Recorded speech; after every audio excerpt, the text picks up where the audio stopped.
And we're live. And we are Jamie Boone, Kevin Stein. All right. God Hello, and welcome to the Non-Prophets. I'm Jamie Boone, sitting to my right. Kevin Stein.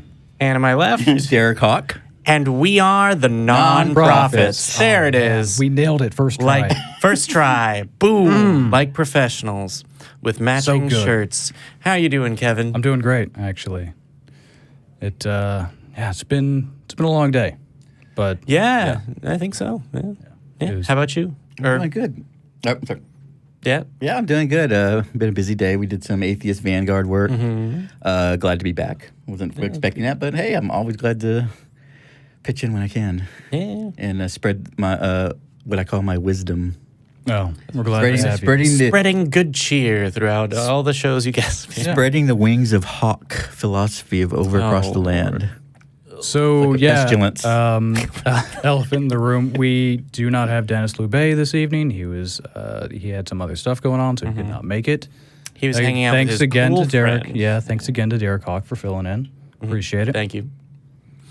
So, with that, we've got a tight hour show. Kevin, you want to take us away with our first story? I wanted to start off a little comical.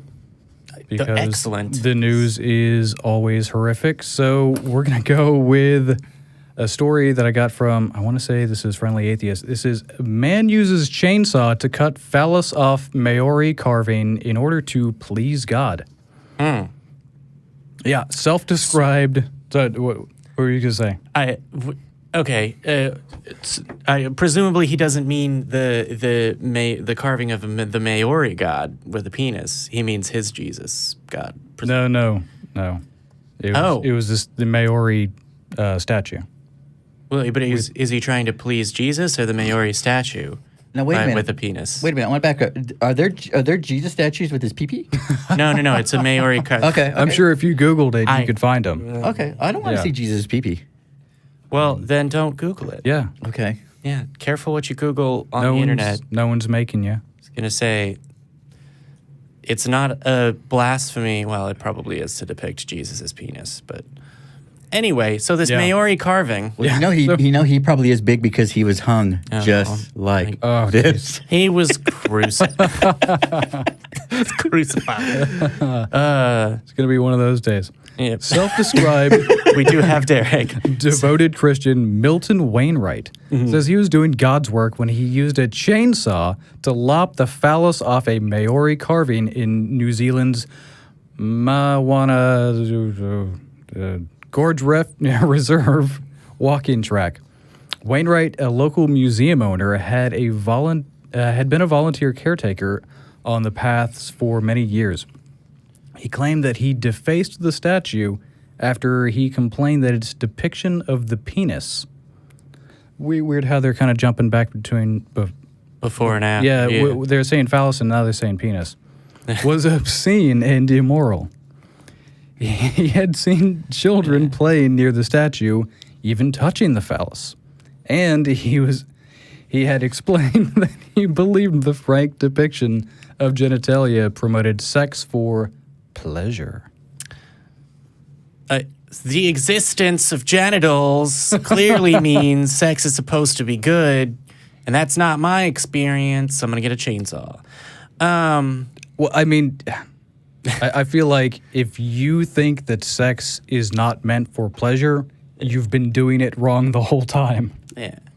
Well, I mean, they may say it's not meant for pleasure, but I don't. But it's pleasurable. Hopefully that doesn't stop people from enjoying themselves. I'm going to take a different route because I can understand him. I don't agree with him, but I can understand because I think genitals are nasty. I don't like looking at them. I think they're gross. And it's embarrassing. And that's just me. I have a healthy sense of shame. I was going to. That's I don't know if you would call that thing. Healthy necessarily. Well, not that, but I myself have a healthy sense of shame. Oh.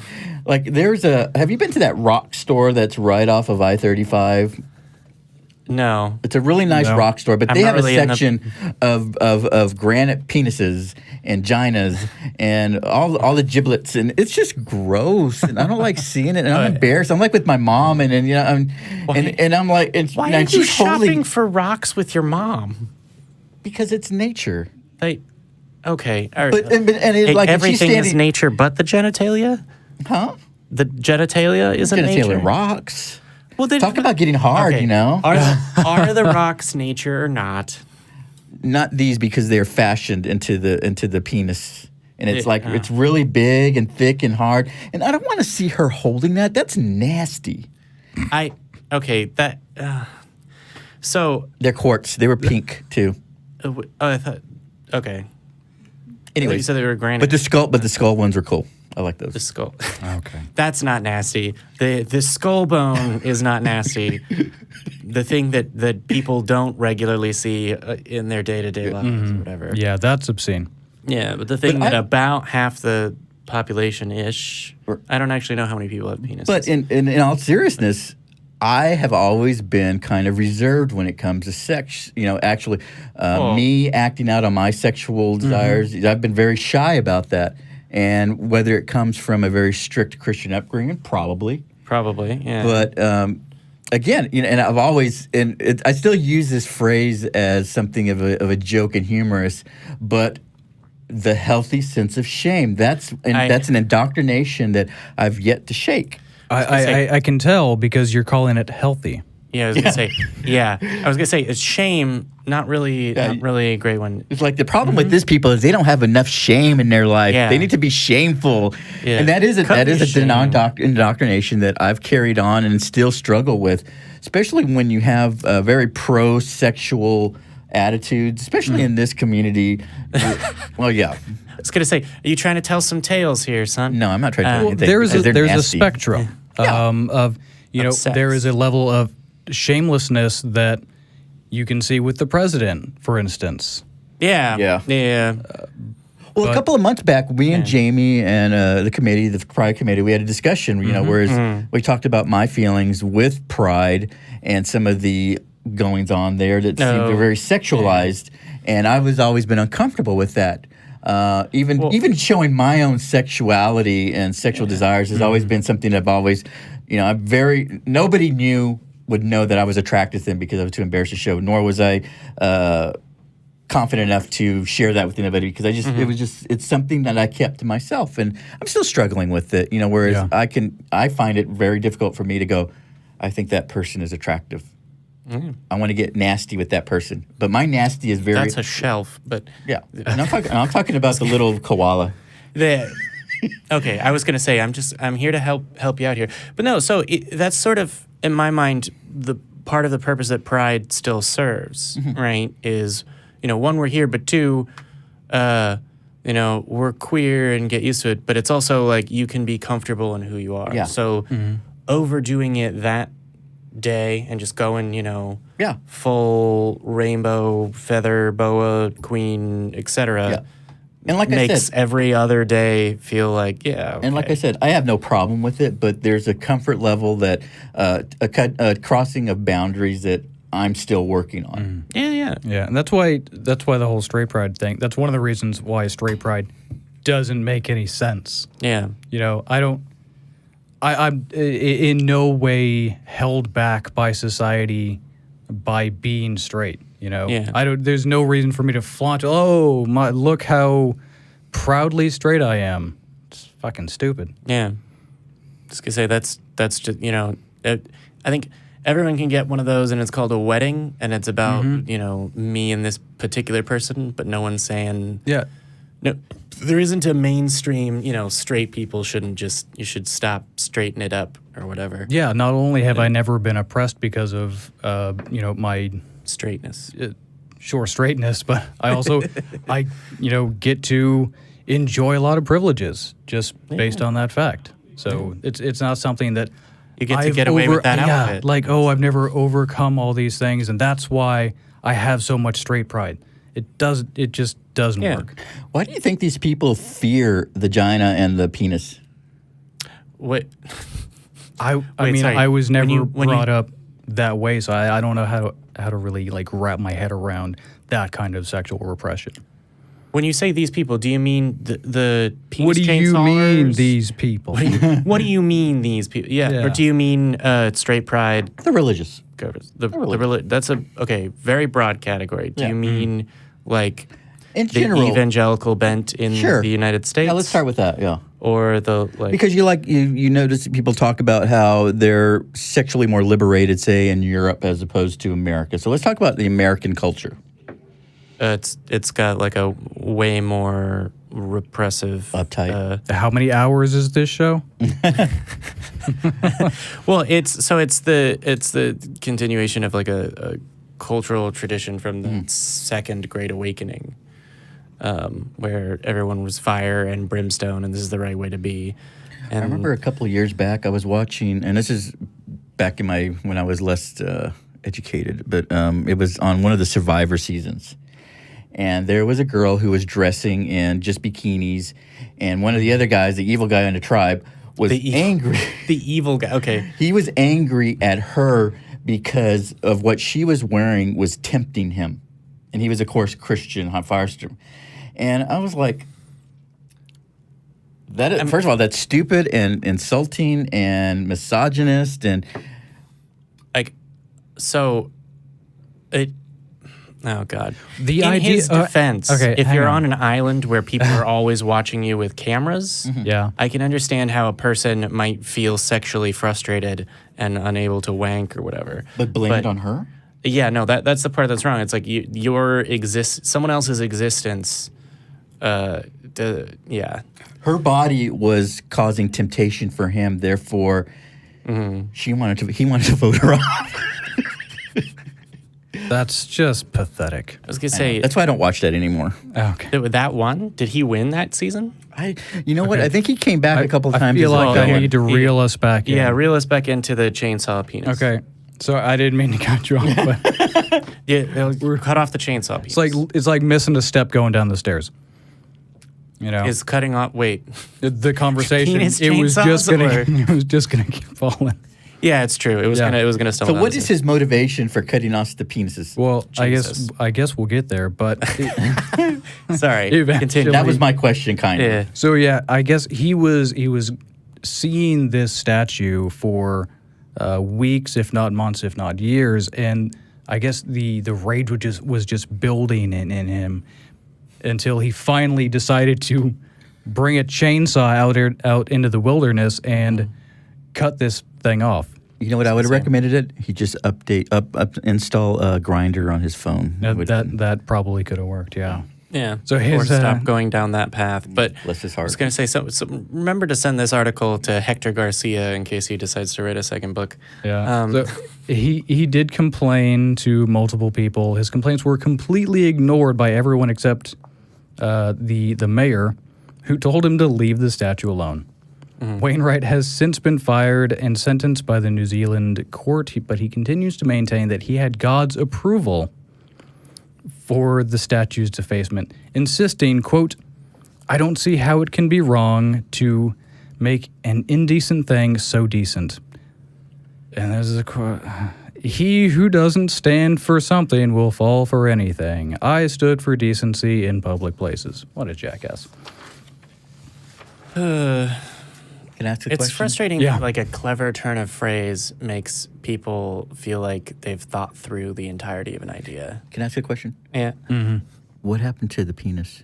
Oh, well, He shredded it. he said that he deliberately minimized the appearance of the phallus as a concession to the sensibilities of non-Maori visitors, making it smaller and less prominent than is traditional.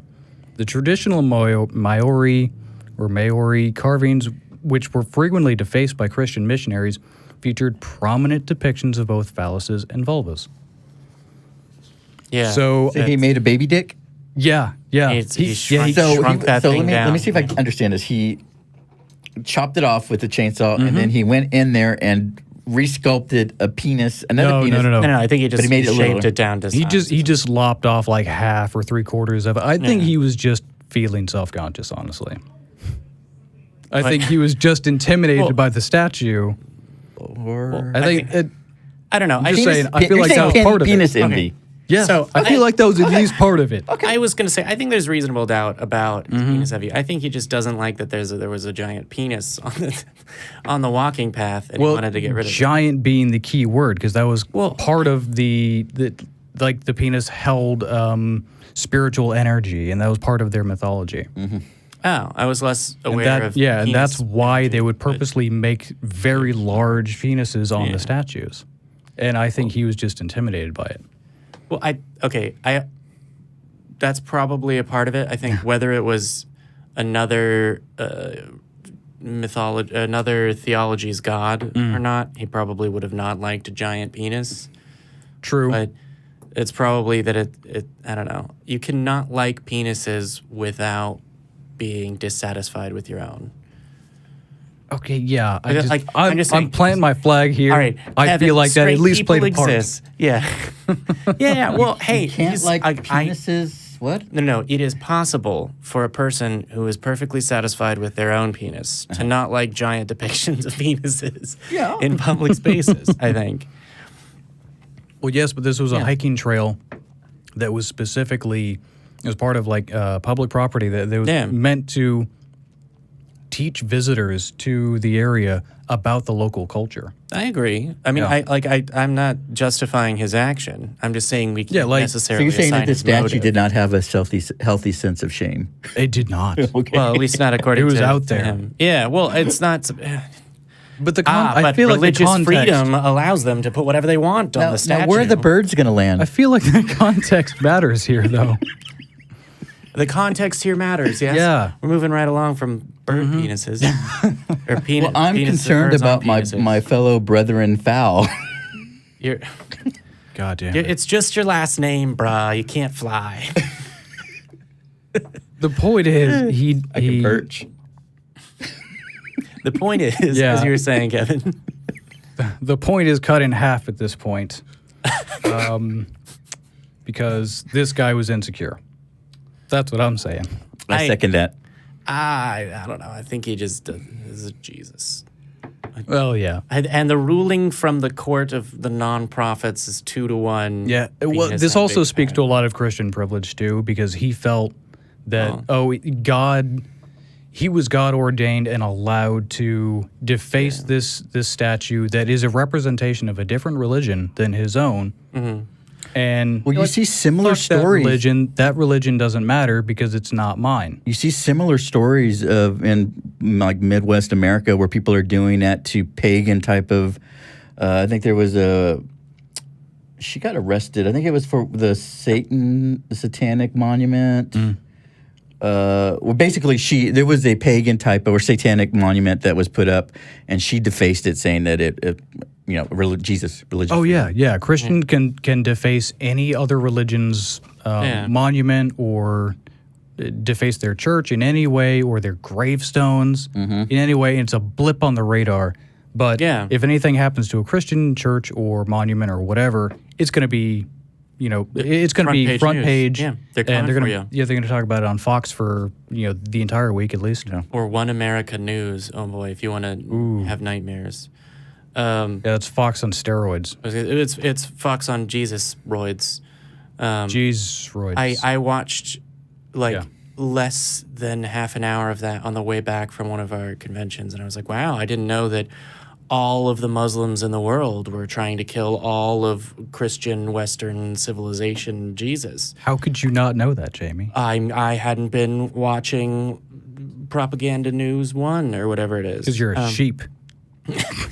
No, but the sheep are good in the flock of the Lord. Yeah. Et cetera, et cetera, et cetera. If a book refers to you as a sheep, chances are it was written by a wolf. Ooh, that's a shirt. Ooh, that is an excellent shirt, actually. Yeah. I would buy that shirt. Yeah.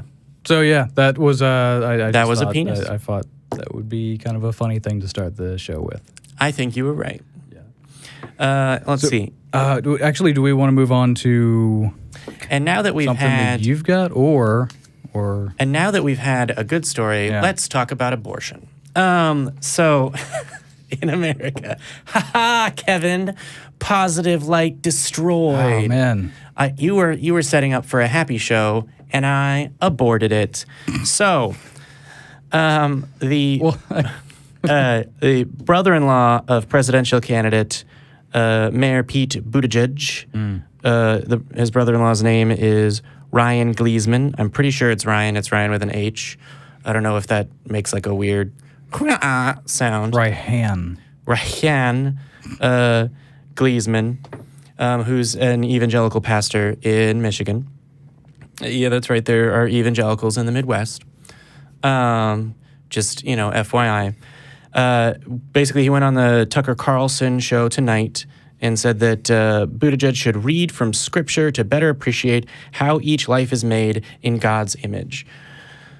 Quote, "And I'd like to make a plea with him that he reconsider and actually open his Bible. I actually ask all people to open their Bibles as they're watching this, to then turn to Psalm 193, he said." Specifically, open your Bibles, but only to this one thing. Yeah, to this one thing. It is interesting. It's sort of like, here's a book. We don't actually read it. I'm just going to quote little things from it. There's an early Christian writing. It's a book that was excluded from the Bible. It's just sayings of Jesus, right?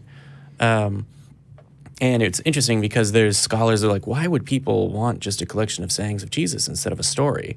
But if you think about the way that people quote the Bible today, all they fucking want are little sayings that they can use for their thing instead of like a story that requires people art like and narrative tweet-sized stuff. Yeah. People like tweets. Can I say that I hate tweet-sized Tucker wisdom. I mean, I've Can I never say met that? Is him. that okay to say that? I mean, if yeah. you express what's in your heart, I hate child, that fucker. Tucker. you hate that Tucker? You say Tucker's a fucker? No, he says hate that he fucker hates Tucker. that Okay. Tucker. Well, I'm You glad say- we've elevated and the I don't level like of him any better discord. now that he's not wearing bow ties anymore. Yeah. I was going to say. Oh, has he stopped wearing bow ties? Yeah, so he went on the white nationalist No. show, Which one? Tucker Carlson. Oh. I thought you were saying Tucker Carlson went on a... No, I mean, you mean he's airing at his regular time? Yeah. Yeah. I mean, it was white nationalism diet light. It's the gateway drug of white nationalism. Tucker Carlson is the gateway white nationalism. Okay. Well, I was gonna say there's a the couple of gateway those. drug. Like there's a path that they've done with the So what is Alex Jones then? Or what's Is the he other like guy from Fox News? Is he like crocodile? what is crocodile? Oh, it's like a Russian version of meth or something. Oh, crocodile, yeah. Yeah. Where it turns your skin into a crocodile. Yeah. What? Okay, you know what? It's like you a dirty guys have heroin. been sharing the same comic books or whatever. So, it turns your skin into a crocodile. Yes. That's not a thing. Yes, it is a thing. I have a have heavy you not- level of have incredulity. you not learned not to disagree with Google me? image crocodile. Crocodile. I Crocodile. am not going It to like do that. rots live on your the show. face Okay, away. and then next is gonna- Sean Hannity. I hate him too. Okay, well, Moving on. Yeah, moving on. So the passages, Psalm 139 is being made in the image of God, and it's kind of long, so I wasn't going to read the whole thing. Blah, blah, blah, blah. I forget exactly which the...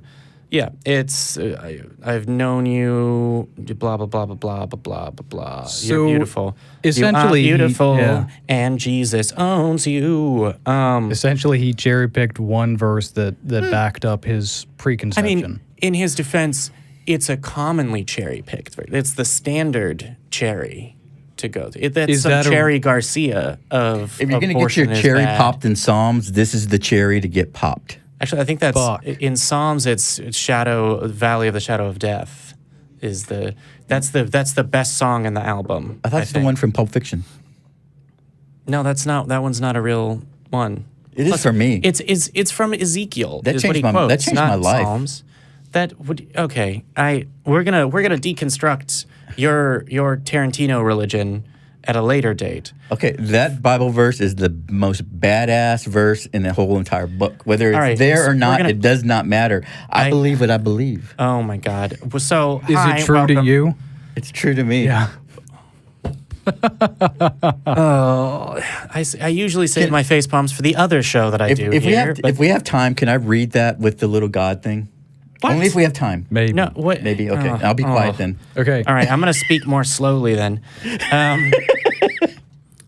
How Remember- can you read those passages that talk about how we are fearfully and wonderfully made in the image of God intrinsically, yet are woven together in the woman's womb? Gleesman told Carson that the Bible, specifically the psalm he referenced, should make it clear to people that life begins at conception. Woven together in the womb. Yeah, so it's interesting. Is that straight from the Bible, or did he just ad-lib that? I think it's a quotation from the Bible. Yeah, that's a weird turn of phrase. It is, because back in the day they didn't understand that the ovum and the egg in a woman. So in the same way they didn't understand nutrients in the dirt as well. And so there's saying like, oh, there's the seed and then just a place it goes.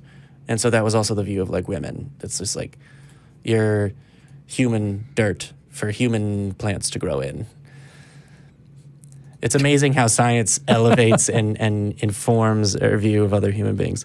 Like the fact that we are literally all related. Yeah, human dirt is crap. Also, Are you saying that women are crap? No. I'm just. You're saying that women are not human dirt, right? Yes. I'm going to Yeah. rescue you from the pit that I just tried to throw you in there. Appreciate it. Just a little bit. Welcome. And what's even more alarming is that there are Christians who would stand, like Mayor Pete would, and say that God condones, that God says that abortion is okay, according to Scripture, he said. That's just absurd and outlandish to me. In an interview with the Breakfast Club radio show last week, Buttigieg, the candidate, spoke about conservatives' doctrine on abortion. I can't do a Buttigieg impression, and I haven't thought of a voice for him. So it's just going to be like... He's a deep voice. It's kind of sexy. Really? Okay. So I watched the debate, and he just sounds like Mayor Pete to me. So right now, this is quote, right now they hold everybody in line with his one piece of doctrine about abortion, which is obviously a tough issue for a lot of people to think through morally, he said. Then again, there's a lot of parts of the Bible that talk about how life begins with breath, so even that is something we can interpret differently. Yeah, in his good interview point, with Pete. Carson, Gleesman said his critique is not politically motivated. Quote, I'm a pastor. I share the gospel. Politics is secondary to me, he said, which I think... I'm going to call bullshit. Yeah, I was going to say, I think that's probably the more interesting point to dissect, because if I choose these individual sentences from the Bible, I think abortion, yes. If I choose these individual sentences, these different ones, I think abortion, no. Let's have a holy war. Oh, wait, we can't. We live in the United States that doesn't allow that. Instead, let's break the government in order to settle it. Has been going on for 50 years or whatever. Yeah, but, he is absolutely yeah. full of shit when he says that he is not politically motivated when he cherry picks verses from the Bible that suit his political, preconception. I would say yes and no. So I don't hang on, think that he before necessarily... I'm going to say, like, biblical literalists, that's pretty crazy, but you have to grant them that they're at least being intellectually consistent and intellectually honest when they say everything. Yeah. I take everything seriously, and that's that. They've got their black and white letter of the law. This guy starts with the abortion is bad, no matter what, and then I'm going to justify it with this specific Bible quote. Okay. Pete brings up another contradicting Bible quote just, right off the top of his head, I assume. I don't know that he cited it, but there are passages about the breath and life. He talks about that you're not a person until you take your first breath. Well, not to mention that the Book of Numbers also tells you how to actually perform an abortion. It has instructions about dirty water making your unfaithful wife's uterus fall out. Dirty water. Oh, it's actually the dirt from the temple floor where, tabernacle floor, where all the annual sacrifices are done. So you have blood and goo and I was gonna say giblets. So if you eat the grime on the unwashed stove, you're gonna lose your baby, I think is the instruction that the Bible gives. The ground. Which, Yeah, which to be well, clear, it's- is it's a just magical- if it's not your. Yeah, it's a magical potion. Right. It's a. It's a well, no, it is. It's a magical yeah. potion because it only works if your wife has been unfaithful to you, and Yeah. God would know whether or not your wife had been unfaithful. Yeah. And God So can be God- yeah. commanded with secret potions. God will make the potion work and make your wife have an abortion if she has cheated on you. In which case, She's guilty. she's guilty of adultery, and you put her to death, and the baby died as well. Slay So fucking good her. riddance. Yeah. Yeah. But you bring up a good point about consistency.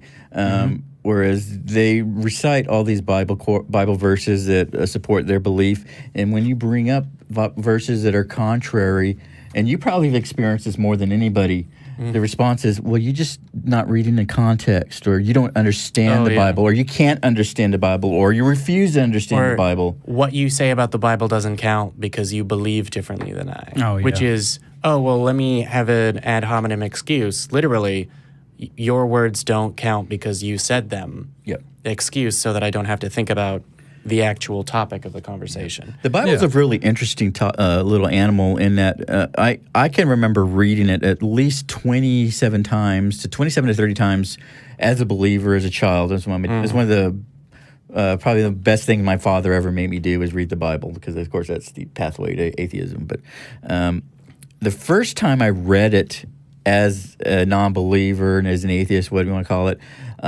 it was different. It's almost as if you have your Bible glasses on, and the things that don't jive and don't fit are automatically, you pass over it or you don't question it. When you read it from a different point of view, things pop out. Like right off the bat, Genesis, the two creations, the two creation of men. There's two incidents of that. The serpent, not is that Satan or is that not? Who knows? It's not. But The sons of God, which are the Nephilim, all sorts of weird stuff that you just gloss over. The biggest one for me was the story of Sodom and Gomorrah, whereas all these years I was taught to despise homosexuality, totally glossing over the fact that this man just offered up his daughters to a mob of rapists to be gang raped. yeah. Yet Lot is the hero of the story.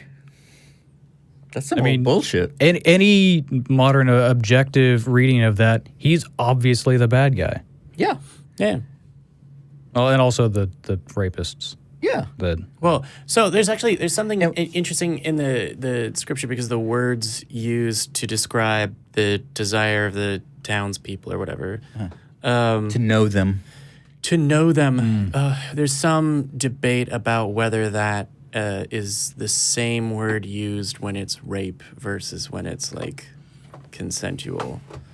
So they wanted to seduce the angels, as I think the greater thing, but What comes it's not directly after it's not seduction. really a great Yeah. story. Well, the thing about I mean, I've we always can had these play arguments. semantic games, yeah. Yeah, I've had these arguments. It's whatever the original intention of the story was, Well, it's that's fine. unknown. What we're looking at, how we interpret it today, we interpret it the way it's taught in churches today, and for the longest time, is that these guys or this crowd wanted to molest and rape these two angels, and Lot said, "Hey, no, take my daughters instead." That's the modern interpretation. However it was written in the past, doesn't matter anymore. That's how we see it today. That's the lesson being taught today.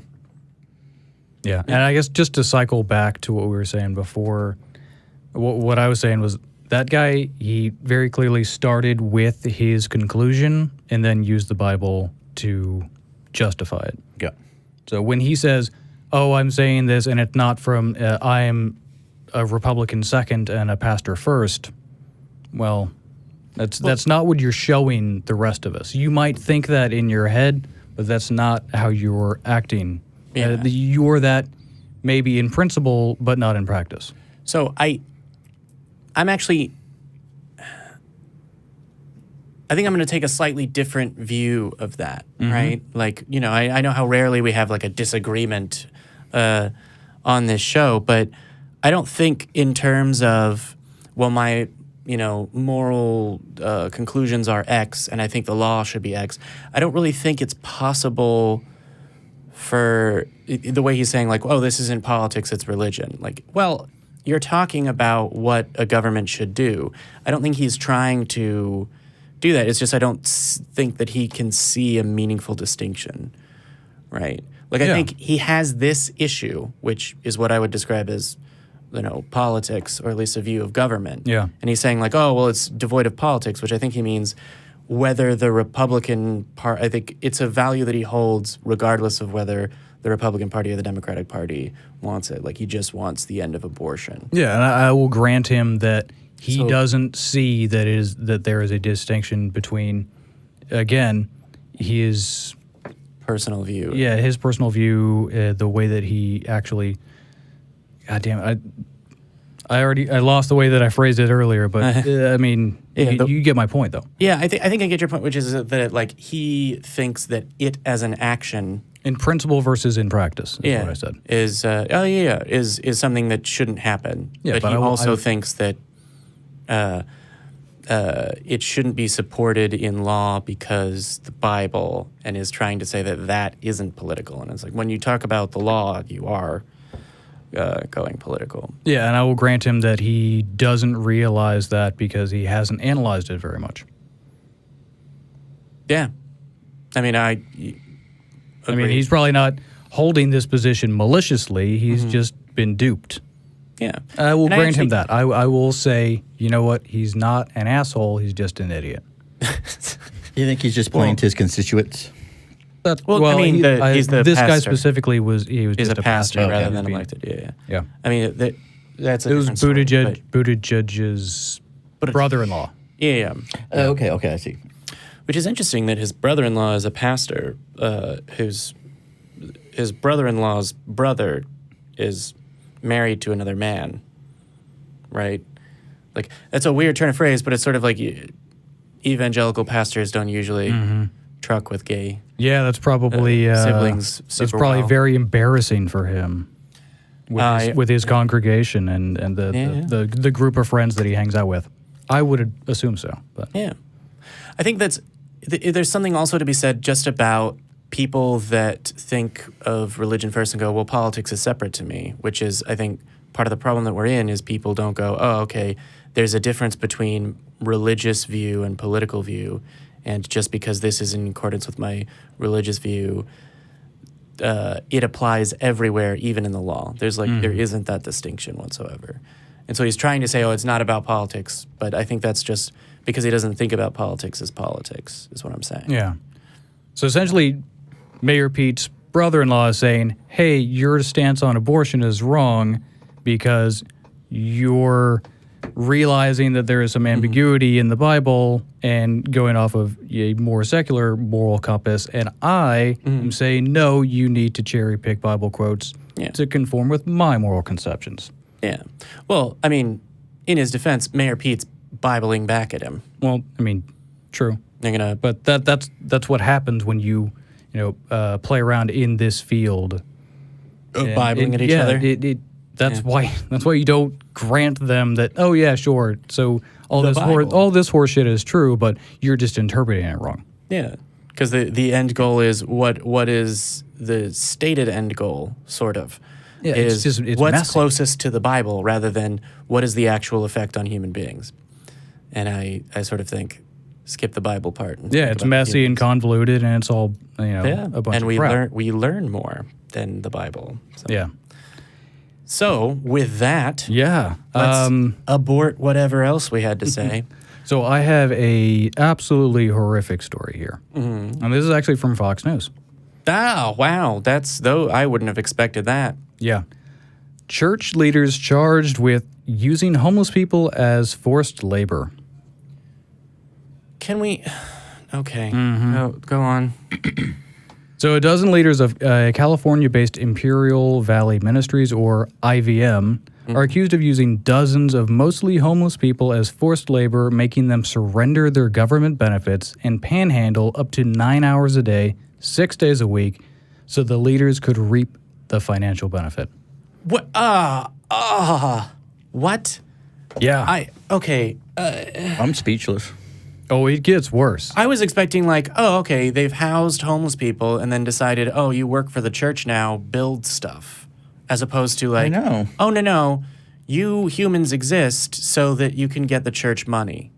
Well, okay. This is the problem with But everything I people- do is good because I'm on God's side. It doesn't matter what happens to humans. Give me the money. Yeah, people, they just assume, okay, this is a church. They are inherently a good, moral, honest organization. Yeah. And I'm going to implicitly trust them. That is It's a little dangerous. yeah, don't do that. It's the thing that makes the fact that something is a church not trustworthy, right? And- It's and that's- because when you give this blanket, like, any church is good, to the, forgive me for saying, people who take a view of society like a jackal, that go, where can I carve out money? They do this. So this church sounds like they're being like a pimp. Kinda, yeah. I mean, And again, pimps deliver yeah. prostitutes. Yeah, that's true. they're putting homeless people on the street. So when they come back, the homeless people come back, they'll be like, "Bitch, where's my money?" Oh, damn right. That's a pimp.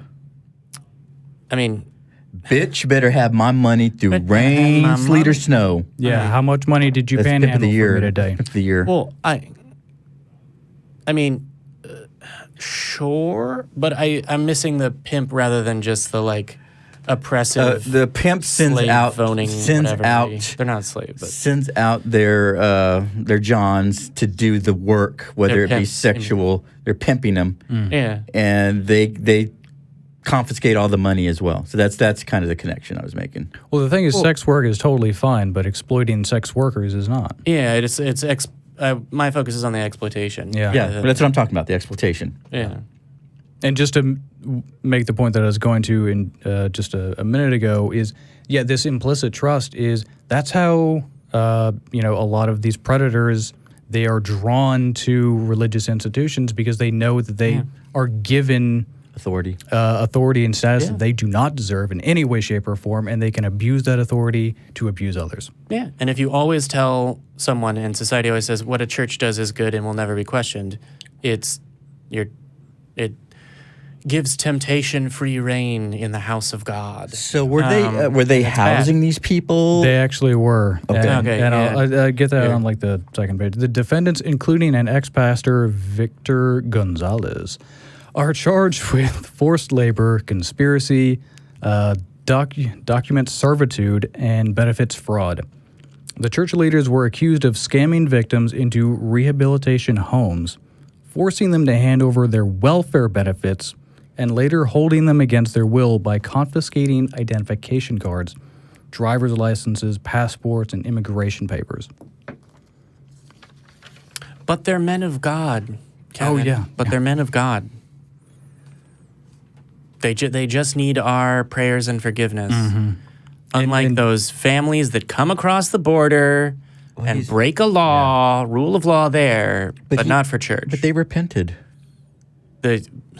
Oh, damn it. Okay, I'm Have going they? I'm sorry. sidetrack for 2 seconds. I Okay. saw one article that I decided not to click on, but it was a prophet who was saying that Ruth Bader Ginsburg is being kept alive by God, so she has time to repent.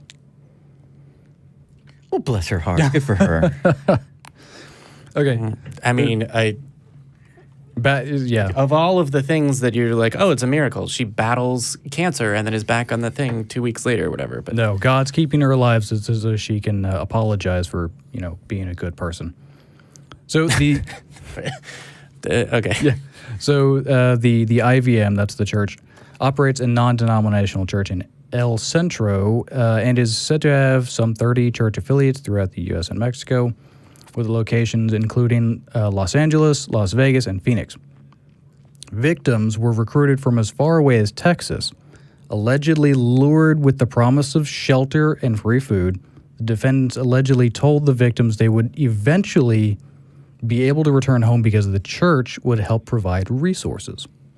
Instead, defendants stole victims' welfare benefits and required adherence to rules, such as, you are not allowed to discuss things of the world.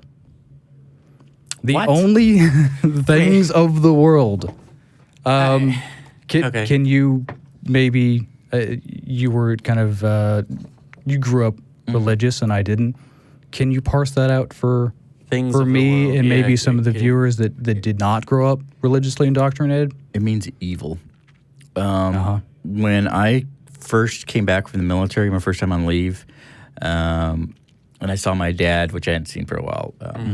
I talked to my stepmom later, and he goes, he was so glad to see you, but he was so concerned because he sees so much of the world in you. So that's sin, outspokenness, Yeah. nonconformity, free thought, Non-church. non-church stuff. So There's And I didn't even cuss in front of him. wow. So you have to shit. you have to stay in the tribe. Yeah. Yeah. And you have to conform to the strict adherence Yeah. of, whatever the rules of our little tribe are, you cannot deviate Correct. from that whatsoever. So basically, and of the if world, you do, that's worldly. Yep. In that context, in the world means accepting or believing or discussing things that we don't believe. So thinking for yourself, basically. Yeah. Okay. But I still remember that, and I was like, what a freaking creep and a horrible thing to say to somebody, to your own son. Because it's an insult. It really is. Yeah. It's very degrading and demeaning. It's kind of like when somebody asks you as an atheist, where do you get your morals from? It's that same type of feeling for me, at Yeah. least. Yeah. So that was the first rule. Secondly, the only thing to be read is the Holy Bible. Boring. And these poor bastards. Hated it. They're forced to panhandle Yeah. and do all kinds of shit for the church. But the real punishment is having to read the Bible.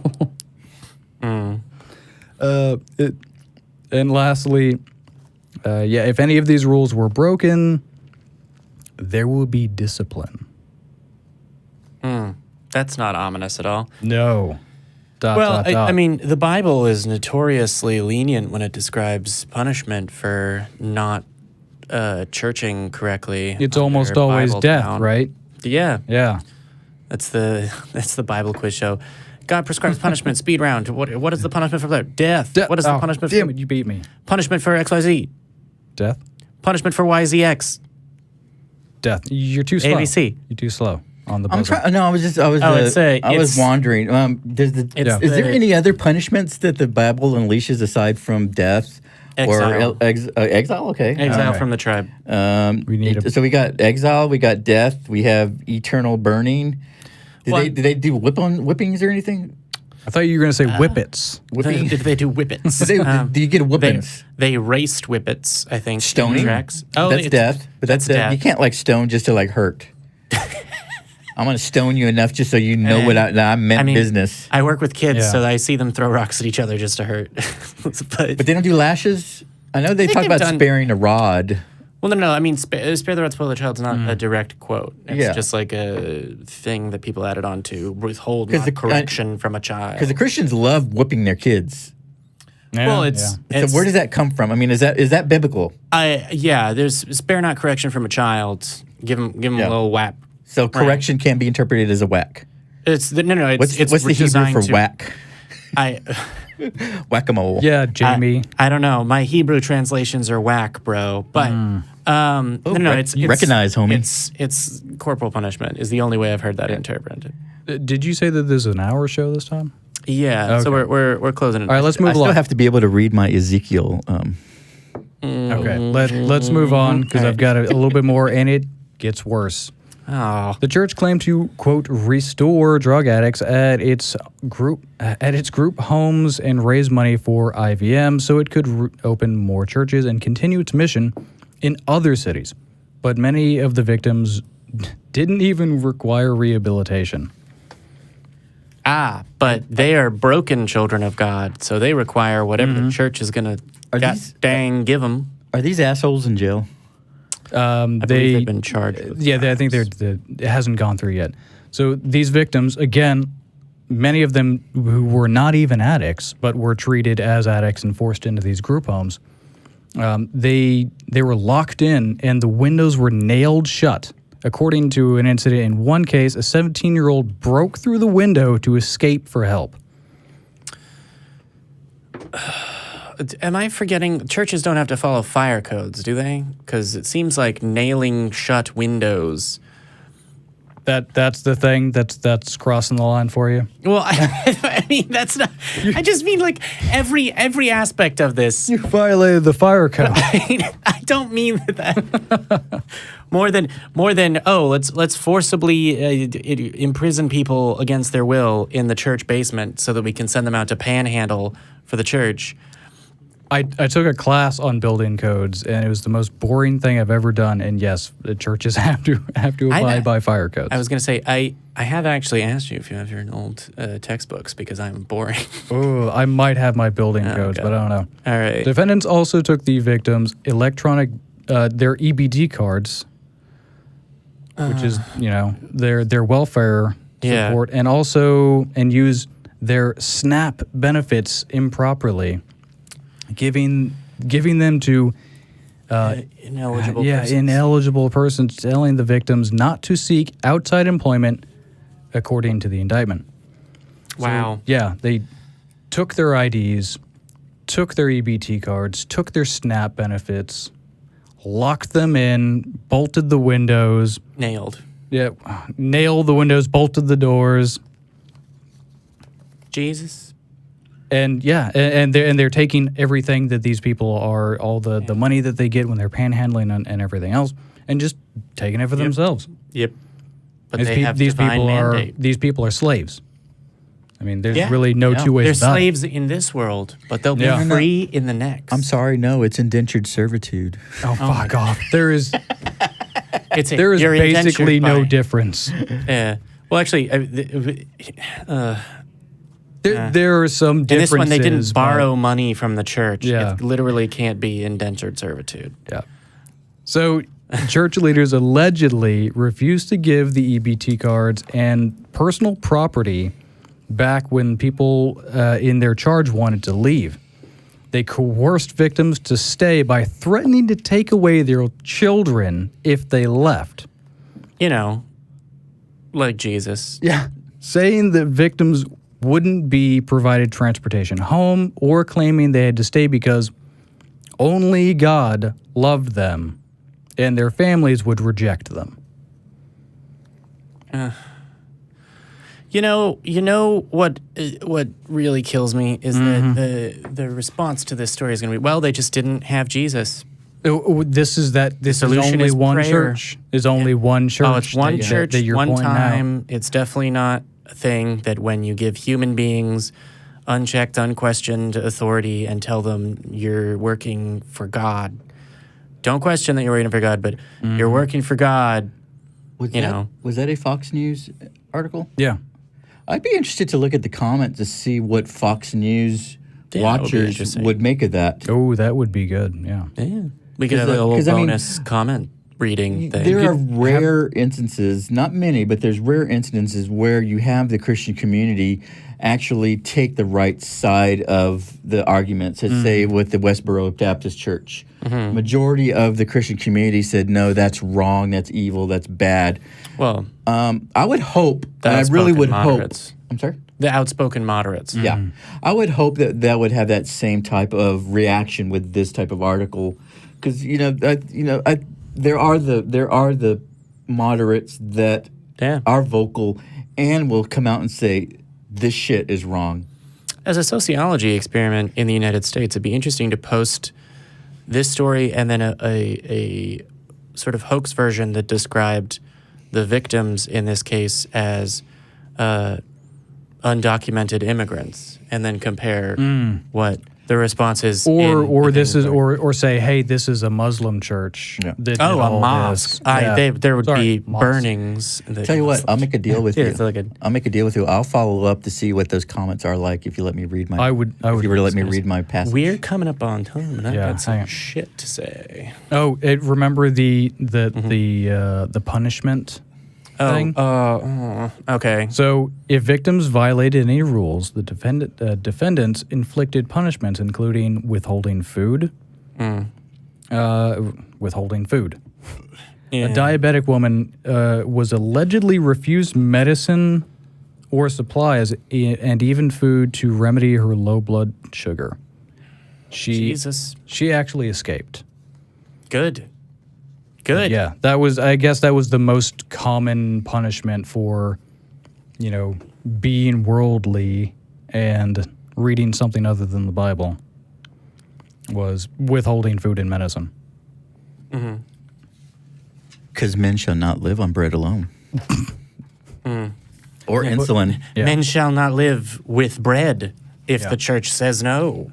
But yeah, I mean, the Thou most shalt common... shun thy insulin, becometh thee. Ugh. All right. Well, again, I think the most common rebuttal would be like, "Oh, but guys, that's only one church. You're only picking on this one thing."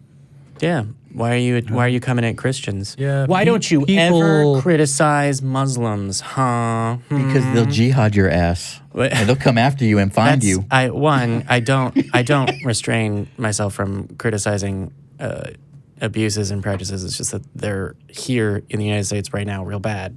Yeah. Trust me, if we get a Muslim majority and mosques are doing terrible shit, I'm still going to be here talking Yeah, some... but they'll get you. Yeah. the evangelicals are going to try and come get me first, probably. Yeah. No, they're lazy. They'll just they'll just lock you up and refrain giving you food or near That insulin. counts as getting me. I would like to say for the record that whether someone runs up and shoots me or runs up, kidnaps me, locks me in a basement somewhere, and starves me to death, I'm going to put both of those in the broad category of getting got. Mm-hmm. So I would So say, if you were going to God get damn it. kidnapped, if you're going to get kidnapped and starved and whatever, would there be a ransom for you? Who would it go to? My soul would be ransomed back to God, probably. No, they're not going to get no money from there. They don't need money. They have. Then why would they they have my. would they kidnap you? I'm going to because I interject. say stuff they don't like. I'm going to interject. So my response, Would you pay Jamie's ransom? my response would be, I mean, yes, we are picking on, and yes, this was just one church in this one instance, but Yeah. cycling back to our earlier criticisms of this is the result of giving power to people who do not deserve it and institutions who do not deserve power and authority and trust. Yeah. And this is the result. Yeah. Unchecked authority. Yeah. Christian privilege.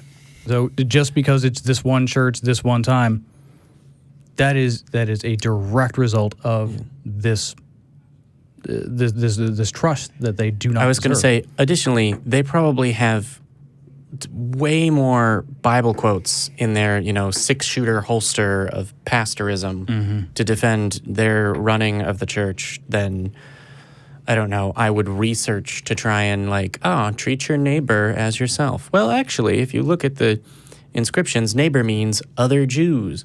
Well, it was one church, but that one church contained a lot of people that were involved in this scandal.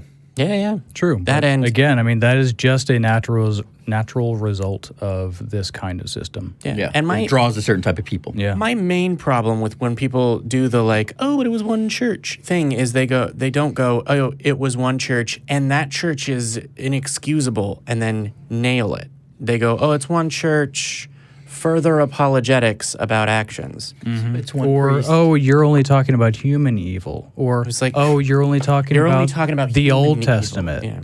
It's all in the same kind of... It's like, actually, I'm talking about things in the world that happened in the world to people in the world. And so if you're in the world and not of the world, why don't you let the people that feel like we are of the world deal with it? Yeah, I set that domino up purposely because I know that's going to be the first thing that some people will go to, so I wanted to make sure that we knocked it down. I was going to say, forgive me for doing just a straight appeal to the evangelical mindset. When churches get involved in politics, there is no way to say, oh, they are not now of the world. Elections don't happen in heaven in any version of the Bible. Jesus doesn't vote. He wasn't elected to a position. It's all God-appointed stuff about heaven and hell, etc., right? There's nothing about passing laws, etc. There's all kinds of passages about don't question authority. God picks the leaders, do whatever, and if you're oppressed in my name, you're blessed.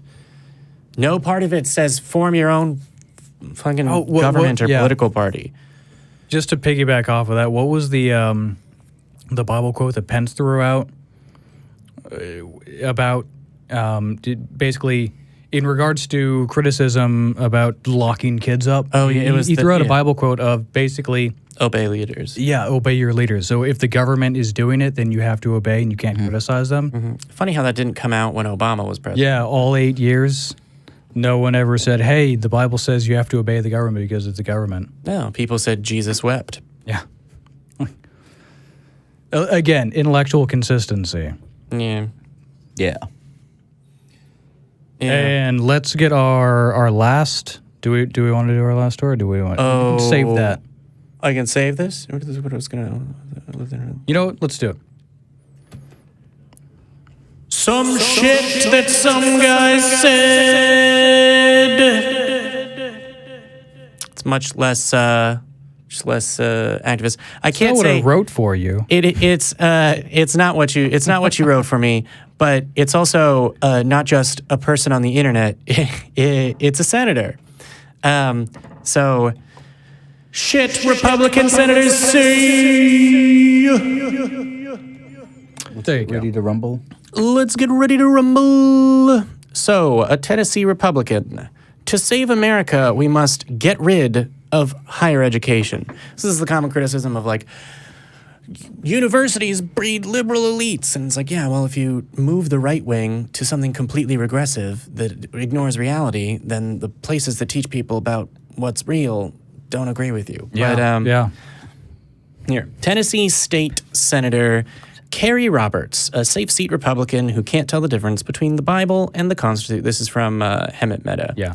Says we should eliminate higher education. Just get rid of the whole damn thing because it's a, quote, breeding ground for liberals.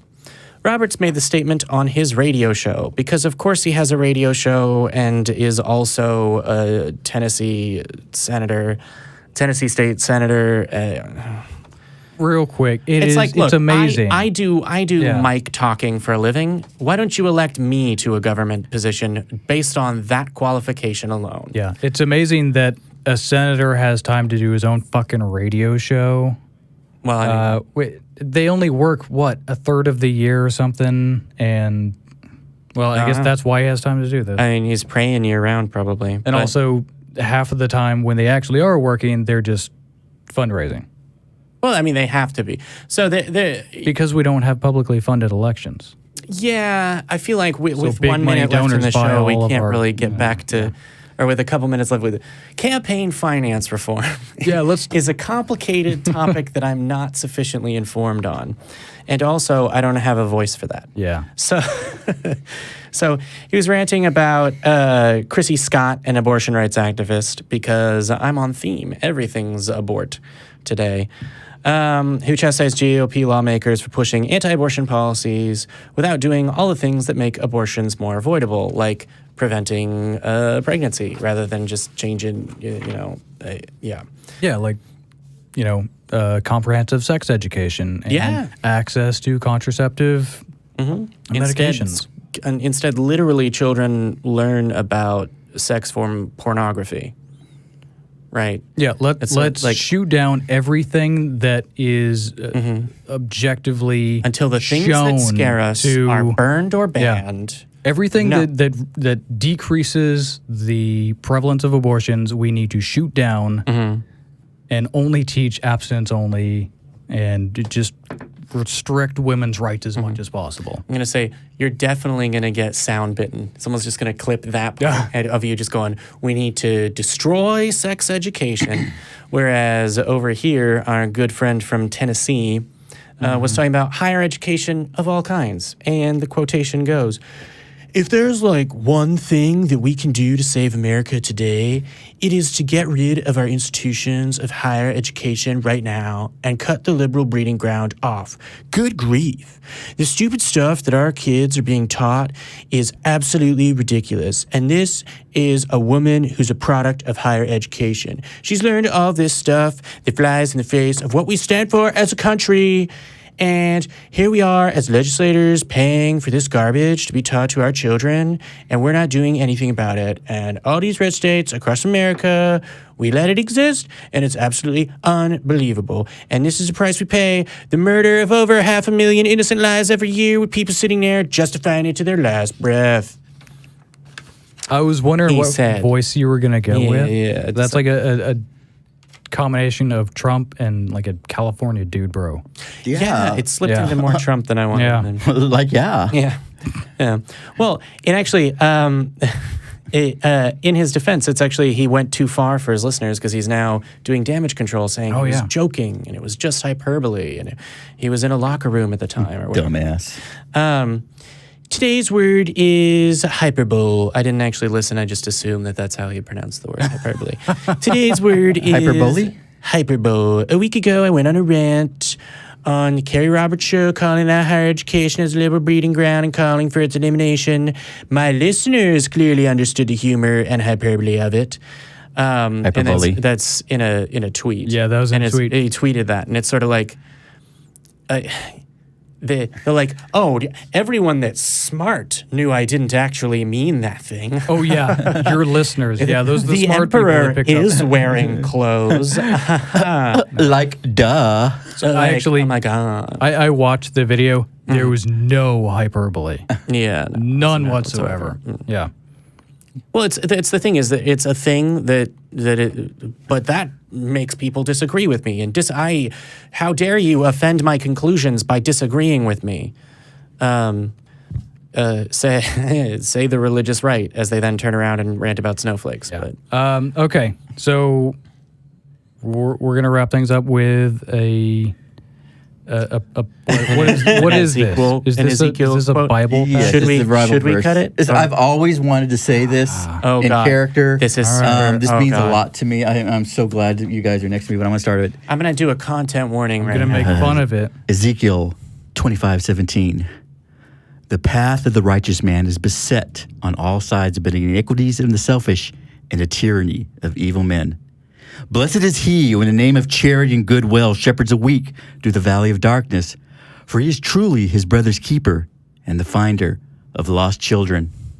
And I will strike down upon thee with great vengeance and furious anger for those who attempt to poison and destroy my brother. And he will know that I am the Lord when I lay my vengeance upon you.